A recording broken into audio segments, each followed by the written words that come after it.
Welcome back everyone. Welcome to civil services study practice set number ये 111 है। UPPSC RO ARO के लिए test series चल रही है और प्रैक्टिस करेंगे इसमें हम जीएस यानी ज्योग्राफी के प्रश्नों पर।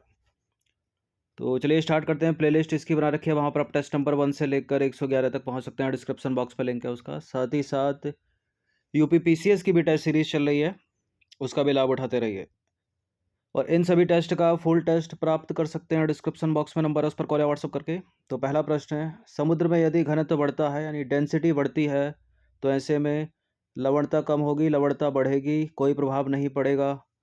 कभी बढ़ती और कभी घटती लवणता, ठीक है, कभी बढ़ती है कभी घटती है। देखिए, यदि समुद्र में डेंसिटी अगर बढ़ेगी तो लवणता बढ़ेगी, ठीक है। घनत्व बढ़ता है तो लवणता भी बढ़ती है, बी है इसका आंसर।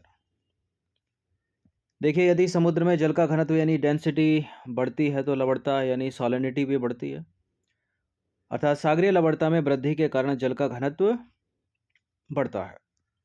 ये नंबर है, इस पर कॉल या व्हाट्सएप करके आप फुल टेस्ट सीरीज प्राप्त कर सकते हैं। क्वेश्चन नंबर 2 पर आ जाइए। महासागर में ज्वार भाटा यानी टाइड की उत्पत्ति का कारण क्या है?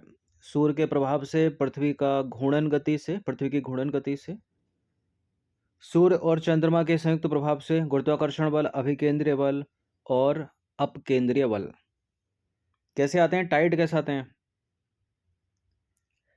देखिए, टाइड आने का कारण है, यहाँ सबसे अच्छा उत्तर हो जाएगा गुरुत्वाकर्षण बल, अभिकेंद्रीय बल और अपकेंद्रीय बल, ठीक है, ऑप्शन नंबर डी।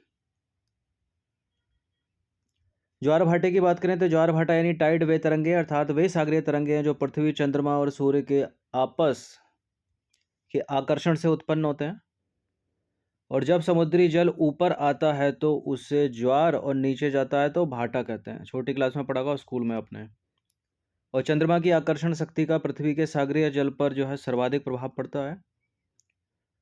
ज्वार भाटा चंद्रमा और सूर्य के पृथ्वी पर गुरुत्वाकर्षण बल द्वारा खिंचाव के कारण उत्पन्न होता है। और ज्वार भाटे की उत्पत्ति सूर्य एवं चंद्रमा के आकर्षण बल तथा पृथ्वी पर उत्पन्न होने वाले दो बलों अभिकेंद्रीय बल और अपकेंद्रीय बल, ठीक है, यानी सेंट्रल पीटल फोर्स और सेंट्रल फ्यूगल फोर्स के परिणामी बल के फलस्वरूप होती है। तो सही उत्तर क्या हो जाएगा? डी सबसे अच्छा उत्तर हो जाएगा, ठीक है। सेंट्रीपिटल फोर्स और सेंट्रीफ्यूगल फोर्स, अभिकेंद्रीय बल और अपकेंद्रीय बल। ये इंपॉर्टेंट प्रश्न है। क्वेश्चन नंबर 3, हाई टाइड यानी बृहद ज्वार आता है, कब आता है बृहद ज्वार? कई बार एग्जाम में पूछा है ये। बृहद ज्वार तब आता है जब सूर्य, चंद्रमा, पृथ्वी जो है तीनों एक सीधी रेखा में होते हैं, ठीक है, समकोण पर होते हैं, गलत है। जब तेज हवा चलती है, रात बहुत ठंडी है, ऐसे ये नॉनसेंस स्टेटमेंट होता है।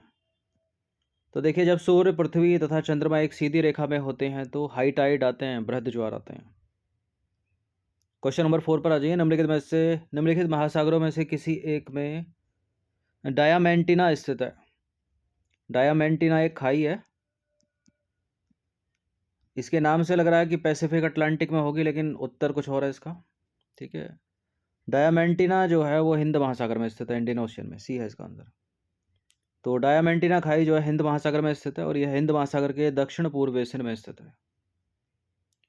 क्वेश्चन नंबर 5 पर आ जाइए। अपवाह क्षेत्र यानी ड्रेनेज एरिया की दृष्टि से विश्व की सबसे बड़ी नदी कौन सी है इसमें? मिसिसिपी, मिसौरी, गंगा, अमेजन, नील। इसका उत्तर है अमेजन रिवर। तो अमेजन नदी जो है, अमेजन नदी अपवाह क्षेत्र की दृष्टि से विश्व की सबसे बड़ी नदी है और इसका अपवाह क्षेत्र है लगभग 70 लाख वर्ग किलोमीटर से अधिक, ठीक है, साउथ अमेरिका में बहती है। क्वेश्चन नंबर 6 पर आ जाइए। नीली नील नदी यानी ब्लू नाइल रिवर निम्नलिखित में से किस झील से निकलती है? देखिए, पहला ही बताया मैंने टेस्ट सीरीज में, एक है वाइट नाइल यानी सफ़ेद नील, ठीक है, और दूसरी है नीली नील। ये दोनों, एक निकलती है लेक विक्टोरिया से, दूसरी निकलती है लेक टाना से, ठीक है, दोनों निकलती हैं सफ़ेद नील और नीली नील के नाम से और मिलती हैं, उसके बाद ये नील नदी बनकर चलती है और मेडिटेरियन में गिर जाती है। तो जो नीली नील नदी है वो ताना झील से निकलती है। अगर पूछ ले सफ़ेद झील सफ़ेद नील, वाइट नील, तो वो लेक विक्टोरिया से निकलती है। यहाँ उत्तर बी हो जाएगा। तो देखिए, अफ्रीकी महाद्वीप के पूर्वी भाग में प्रवाहित होने वाली विश्व की सबसे लंबी नदी नील नदी, ठीक है, एक अंतर्राष्ट्रीय नदी है। इसका उद्गम सफ़ेद नील नदी के रूप में मध्य पूर्व अफ्रीका स्थित महान विक्टोरिया झील से होता है। यानी वाइट नील कहाँ से निकल रही है? विक्टोरिया झील से। और इसकी मुख्य सहायक नदियों में जो नीली नील नदी है वो सर्वाधिक महत्वपूर्ण है। और ये कहाँ से निकलती है? इथोपिया की ताना झील से, ठीक है। तो ताना झील से निकली ब्लू नील, ठीक है, और लेक विक्टोरिया से निकली वाइट नील। इसमें देखिए, यह है लेक विक्टोरिया, इससे निकल रही है वाइट नील। यह है इथोपिया की, यहाँ है ताना झील, इससे निकलती है ब्लू नील, ठीक है। तो ताना झील से निकली ब्लू नील और लेक विक्टोरिया से निकली वाइट नील, और ये जो है सूडान में मिल जाती हैं और आगे नील नदी के नाम से चलती है। और कहाँ गिरती है? मेडिटेरियन सी में, यानी भूमध्य सागर में। अच्छा, जहाँ जहाँ से होकर बह रही है ये, जैसे इथोपिया हो गया, साउथ सूडान, सूडान, इजिप्ट, ये ड्रेनेज एरिया है इसका, ठीक है। यहाँ लीबिया है, यहाँ चाड है, तो इसका ड्रेनेज यहाँ नहीं होगा, ठीक है, केवल इन देशों में ही है। ये भी पूछ लेते हैं एग्जाम में प्रश्न। क्वेश्चन नंबर 7 पर आ जाइए। निम्नलिखित में से कौन सा देश नील नदी द्वारा अपवाहित नहीं है? जैसा कि अभी ऊपर बताया, तो नील नदी द्वारा अपवाहित इथोपिया है, युगांडा है, सूडान है, लीबिया नहीं है, ठीक है। लीबिया पश्चिम में पड़ जाता है। तो ये सारे हैं, रवांडा है, बुरुंडी है, Tanzania, Eritrea, democratic Republic of Congo, Kenya है, इथोपिया है, सूडान है, साउथ सूडान है, युगांडा है और मिस्र। ये सारे जो है नील नदी के अपवाह बेसिन के भाग हैं। और लीबिया जो है इसके अपवाह बेसिन, अपवाह क्षेत्र का भाग नहीं है। लीबिया की जगह चाड होता तब भी सही हो जाता, ठीक है। लीबिया ऊपर है, सॉरी, ठीक है, चाड नीचे है। तो ये जो है दोनों आ सकते हैं, दोनों के दोनों इसके अपवाह बेसिन के भाग नहीं है, क्योंकि सूडान है, साउथ सूडान है, ठीक है, सूडान है, साउथ सूडान है, इथोपिया है, तो ये सारे, इजिप्ट है, रवांडा, बुरुंडी, मैप में नहीं दिख रहा लेकिन है सारे। क्वेश्चन नंबर 8 पर आ जाइए। इंपॉर्टेंट सवाल है, निम्नलिखित नदियों में से कौन सी विषुवत रेखा को 2 बार काटती है? 2 बार काटती है पूछ लेगा, या 2 बार पार करती है, कुछ भी पूछ सकता है। इक्वेटर लाइन, ठीक है, ये अपनी प्यारी सी पृथ्वी बीच से एक रेखा खींचेंगे 0 डिग्री, यही है इक्वेटर लाइन। ऊपर का हो गया उत्तरी गोलार्ध, नीचे का हो गया दक्षिणी गोलार्ध, तो इसको 2 बार काटती है। तो इसका उत्तर है कांगो, ठीक है। लेकिन कांगो तो ऑप्शन में है नहीं। कांगो या जायरे एक ही बात है, ठीक है। कांगो नदी या जायरे नदी किसी भी नाम से पूछा जा सकता है, ये है इसका आंसर। देखिए, कांगो नदी, जिसे जायरे नदी के नाम से भी जाना जाता है, अफ्रीका की एक प्रमुख नदी है। और यह नदी नील नदी के पश्चात अफ्रीका की दूसरी सबसे बड़ी नदी है। और यह विषुवत रेखा यानी इक्वेटर लाइन को 2 बार पार करती है, काटती है।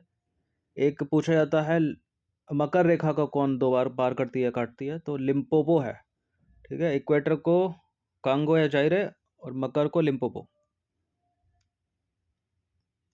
क्वेश्चन नंबर 9 पर आ जाइए। एशिया की सबसे लंबी नदी कौन सी है इनमें से? एशिया की सबसे लंबी नदी है यांगटीसी, ऑप्शन नंबर सी। तो एशिया की सबसे लंबी नदी यांगटीसी नदी है, जो चीन में प्रवाहित होते हुए पैसिफिक ओशियन में गिरती है। क्वेश्चन नंबर 10 पर आ जाइए। बोलगा नदी निम्नलिखित में से कहाँ गिरती है? बोलगा, बोलगा, बोलगा, बोलगा गिरती है कैस्पियन सागर में, ऑप्शन नंबर बी है इसका आंसर। कैस्पियन सागर से सीमा बनाने वाले देश इंपॉर्टेंट है, कई बार एग्जाम में पूछा हुआ है प्रश्न। तो बोलगा यूरोप तथा यूरोपीय रूस की सबसे लंबी नदी है, और यह रूस का महत्वपूर्ण जलमार्ग भी है।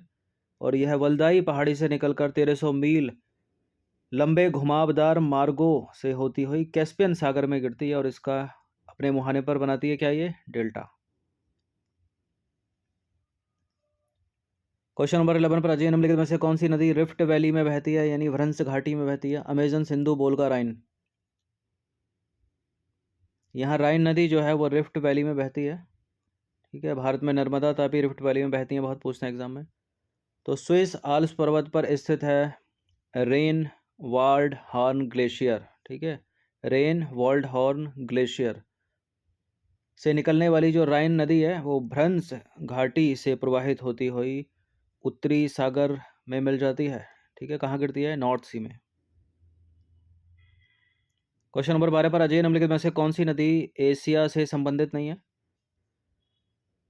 एशिया से संबंधित नहीं है इसमें पहले जो हैं वो देख लेते हैं। लोपनोर है, अमूर है, टिग्रिस है, नाइजर नहीं है। नाइजर जो है वो अफ्रीका से संबंधित है। ठीक है, तो नाइजर नदी पश्चिमी अफ्रीका में स्थित फोटा जलान पठार से निकलकर गिनी की पहाड़ी में मिल जाती है और यह एशिया से संबंधित ना होकर अफ्रीका से संबंधित है। बाकी विकल्प में दी गई सभी नदियां एशिया से संबंधित है।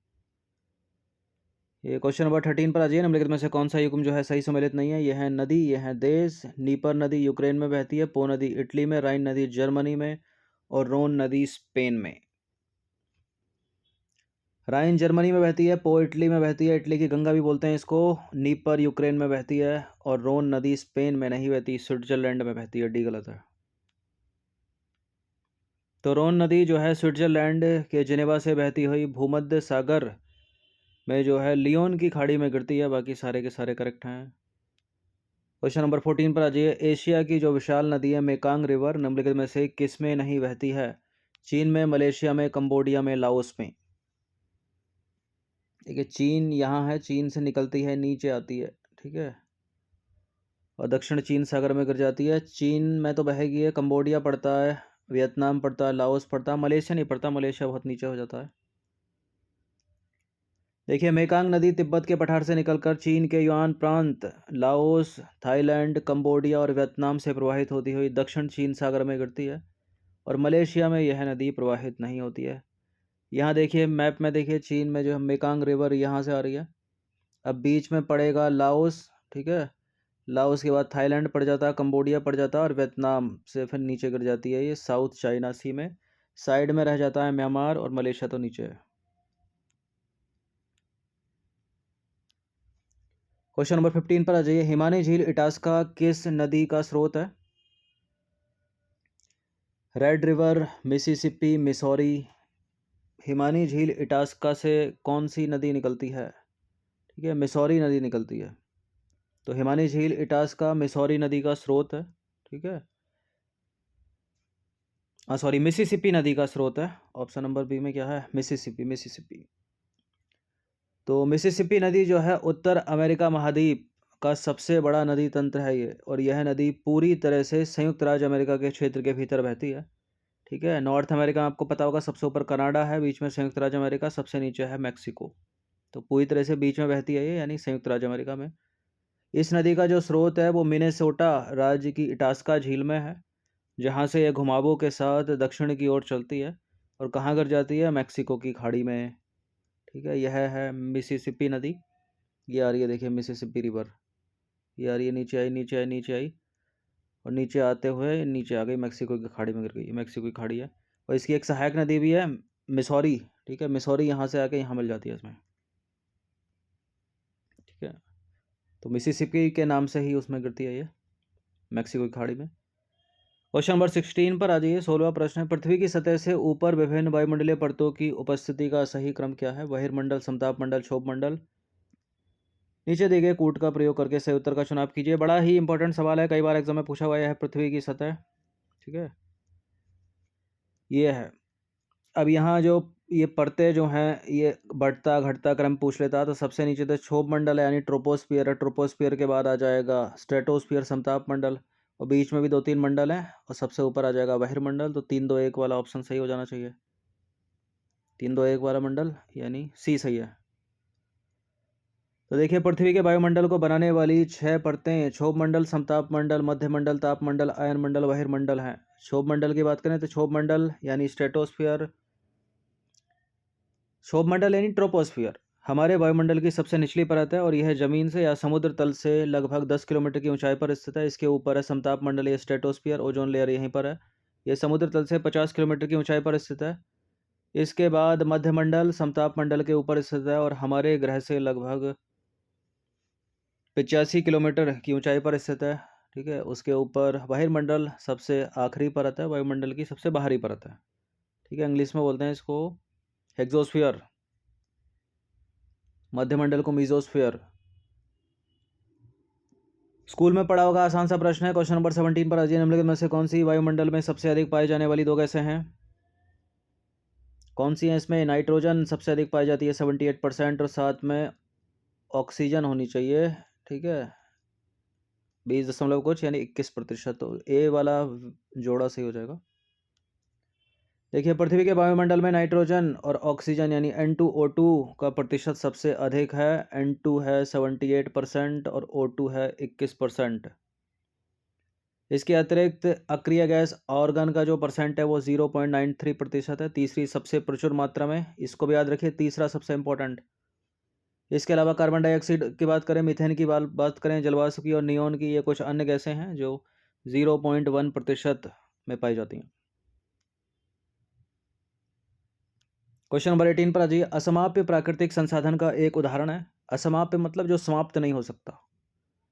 गैस समाप्त हो जाएगी, कोयला समाप्त हो जाएगा, खनिज समाप्त हो जाएंगे, कोयला, डीजल, पेट्रोल सब समाप्त हो जाएंगे, लेकिन पवन ऊर्जा, ठीक है, नवीकरणीय है। देखिए जीवन में किसी उद्देश्य के लिए हमारे द्वारा उपयोग की जाने वाली हर वस्तु को क्या बोलते हैं? संसाधन यानी रिसोर्स। और संसाधनों को आमतौर पर दो भागों में वर्गीकृत किया जाता है, मानव निर्मित संसाधन और प्राकृतिक संसाधन। प्राकृतिक संसाधन भी इसमें दो प्रकार के, असमाप्य मतलब जो एक दिन समाप्त हो जाएंगे, असमाप्य जो समाप्त नहीं होंगे, समाप्य जो एक दिन समाप्त हो जाएंगे। ठीक है। असमाप्य ऊर्जा संसाधन वे हैं जो भविष्य में समाप्त नहीं हो सकते। ये संसाधन प्रकृति में अधिकतर नवीकरणीय है। ठीक है। अब नवीकरणीय संसाधन की बात करें तो नवीकरणीय संसाधन वे हैं जो प्रचुर मात्रा में उपलब्ध हैं और जिनका बार बार उपयोग किया जा सकता है। ये संसाधन शीघ्रता से नवीनीकृत किए जा सकते हैं, जैसे कि सूर्य का प्रकाश, वायु और जल। ठीक है। समाप्य संसाधन की बात करें तो देखिए असमाप्य ऊर्जा संसाधन वे हैं जो कुछ 100 वर्षों के बाद समाप्त हो जाएंगे। ठीक है।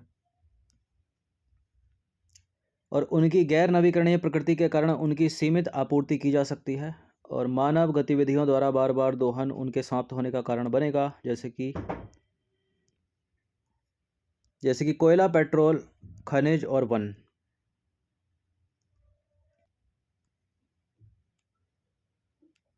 क्वेश्चन नंबर 19 पर आ जाइए। मेजिनाट रेखा किस देश के बीच स्थित है? देखिए मेजिनाट जो लाइन है वो है फ्रांस और जर्मनी के बीच। सी है इसका आंसर। तो मेजिनाट रेखा जो है फ्रांस में एक रक्षात्मक रेखा, इसका निर्माण हुआ था 1930 में। और मेजिनाट रेखा प्रथम विश्व युद्ध के दौरान जर्मन हमले के खिलाफ रक्षा के लिए किलेबंदी की एक अत्यंत विकसित श्रृंखला थी। ठीक है। देखिए कुछ ये सीमा रेखाएं हैं और जिन देशों के बीच हैं इंपॉर्टेंट है, जैसे डूरंड रेखा पाकिस्तान अफगानिस्तान के बीच है, मैकमोहन भारत चीन के बीच है, मेजिनाट फ्रांस और जर्मनी के बीच है। 38वीं समानांतर रेखा ये उत्तर कोरिया और दक्षिण कोरिया के बीच है। ओडरनीस रेखा जर्मनी पोलैंड के बीच है। रेड क्लिफ, ठीक है, भारत पाकिस्तान के बीच है। बहुत पूछते हैं इनको। अब आ जाइए क्वेश्चन नंबर 20 पर। ग्रैंड कैनियन किस देश में स्थित है? कनाडा में, बोलिविया में, ऑस्ट्रेलिया में, अमेरिका में? ग्रैंड कैनियन है संयुक्त राज्य अमेरिका में, यानी यूएसए अमेरिका। डी है इसका आंसर। देखिए ग्रैंड कैनियन जो है एक घाटी का उदाहरण है जो एक अपरदन जन्य भूभाग है। अपरदन की बात करें तो यह भूवैज्ञानिक प्रक्रिया है जिसमें मिट्टी या चट्टान जैसी मिट्टी की सामग्री को हटा दिया जाता है और हवा या पानी जैसे प्राकृतिक बलों द्वारा जो है ले जाया जाता है। घाटियाँ की बात करें तो घाटियाँ छोटी और संकरी नदिकों के रूप में शुरू होती हैं और नदिका जो है धीरे धीरे लंबी और चौड़ी अवनलिका में विकसित होती हैं। एक नदिका का अर्थ जो है एक छोटी सी धारा है, कुछ इस तरह से जैसे इस मैप में आपको दिख रहा होगा।